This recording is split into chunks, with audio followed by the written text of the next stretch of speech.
I recently led a group of amazing facilitators that did everything from hosting public events to running leadership workshops to really in-depth trainings, and they're all doing it online right now. And I asked them at the end of our 12-week mastermind together, if you had to share a tip on how to create more engaging virtual experiences, and I only give you 1 minute, what would you say?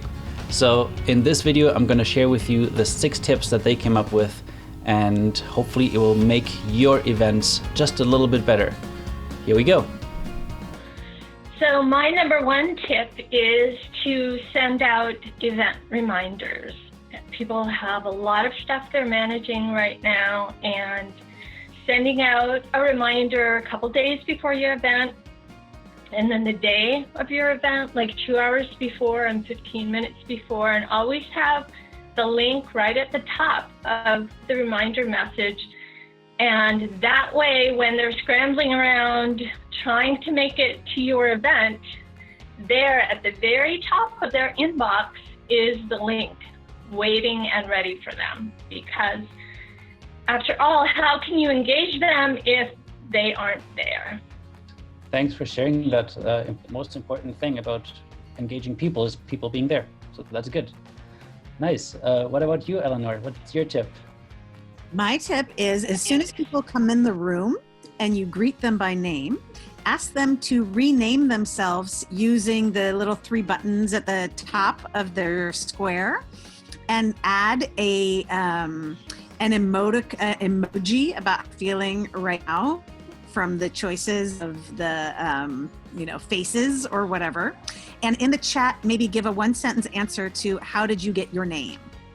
That would be my tip to get people familiar with some of the features of Zoom and using the chat. I love it. Such a great way to also teach people how to use the different functions by getting them engaged in a little activity right from the get-go. Very cool. What about you, Eduardo? My number 1 tip would be to think about creating a game that spans the entire length of the event. For example, you could tell people, look, you're going to be wearing a number of hats during the course of the event, and then change those hats throughout, and then have a drawing at the end for how many different hats were actually being worn during the course of the event. And you can use the Wheel of Names tool on the internet, and then you click on it, add winners, the people who contributed, and you have a spinning wheel that will decide who the winner is if you have a tie for the correct answer. Oh, so close.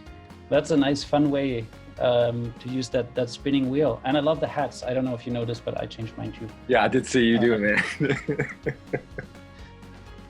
Totally up my alley. All right, Jen, what is your tip? My tip for having engaging online experiences is to host with a team, to work with a team of people who can help you design that event. Just more ideas, more perspectives will make it a richer experience for everybody.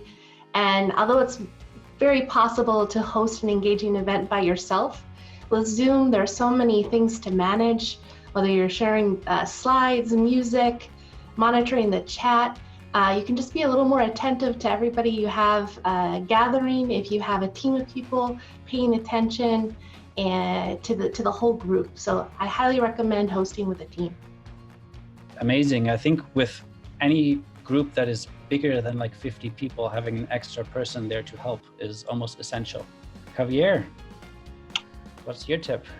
My number 1 tip to facilitate any engagement online is to really put your heart into facilitating. And what I mean by that is always thinking that every time you look at the camera, you're looking into those people that are looking at you. So your smile, your energy, the way you engage can be transmitted through a camera. So your energy is so essential when you facilitate to make the people feel connected to you and also feel connected to the participants as well. So energy, putting your heart, your faith, all out, looking at the camera, smile, and really thinking that you're there next to them, touching them, feeling them, transmitting the love and the facilitation magic that you will provide. Like, this is something that I talk about often, but I don't do enough myself, is like the eye contact with the camera lens, because oftentimes we're just looking at the screen. But if you really want to connect with your audience, and maybe I'll just add this on as my bonus tip to Javier's, is if you have your camera, especially your laptop, on eye level, rather than, like, most of us are looking down at a laptop, which makes the audience feel like you look like you're looking down at them. If you're on eye level, you're connecting so much better.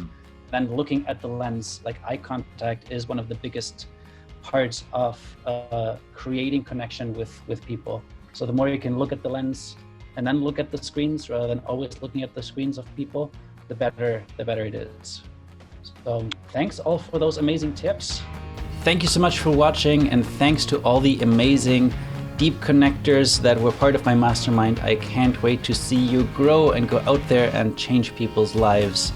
If you are watching this and you want to learn more about how to become a masterful facilitator that creates transformational, meaningful experiences offline or online, please head to the link that I'm going to put somewhere down here underneath the video, and hopefully we get to connect and you join one of my upcoming trainings. All right, have a wonderful rest of your week. Take care.